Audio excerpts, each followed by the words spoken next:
But she's still your mother. Don't disrespect her! Ang susunod na programa ay rated PG. Ito ay nangangailangan ng patnubay at gabay ng magulang para sa mga batang manunood.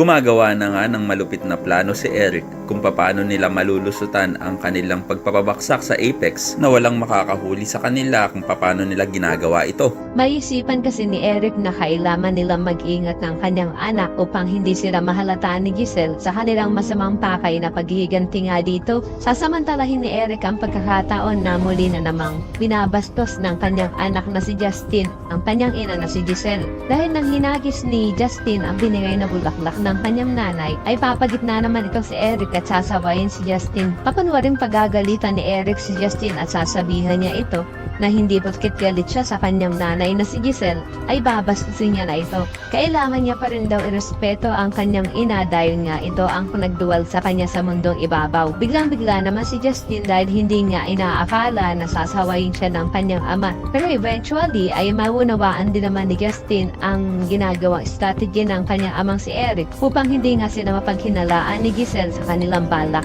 at maging positibo ang tingin ni Giselle kay Eric habang ginagawa nila ang kanilang plano. Sa kabilang banda, nanumbalik na naman niya ang kinatatakutan nitong si Lynette at ito'y walang iba nga kundi ang isa sa mga tauhan ni Moira na umihag sa kanya sa kanilang bahay dahil nakita niya nga ito habang sila'y naglalakad ni Diyosa sa kalsada na tila nagpapagaling pa rin sa kanyang pilay na tinamo sa kanyang pakipagbuno sa mga pulis at kay Carlos. Kaya naman habang nasa restaurant itong si Lynette ay hindi pa rin mawala sa kanyang isipan ang kanyang nakita at maya-maya ay biglang may lalapit sa kanya na isang lalaki at may tutulak niya pa nga ito. Pero ito lang pala ay si RJ na nilapitan siya. Kaya naman hindi na maiiwasan ni Lynette na mapayakap sa kanyang dating jowa. Naku Lynette, mag-ingat-ingat ka dyan sa mga yakap-yakap na yan kay RJ dahil yan ang nagpapahamak sa'yo kay Carlos. Kaya naman kung maasa ka rin na sana ay mahalata agad ni Giselle at ni Robert ang ginagawang pagpapabaksak ng mag-amang Eric at Justin sa Apex ay pakilike ang video na ito and don't forget to subscribe. Thanks for watching and see you next time. Bye-bye!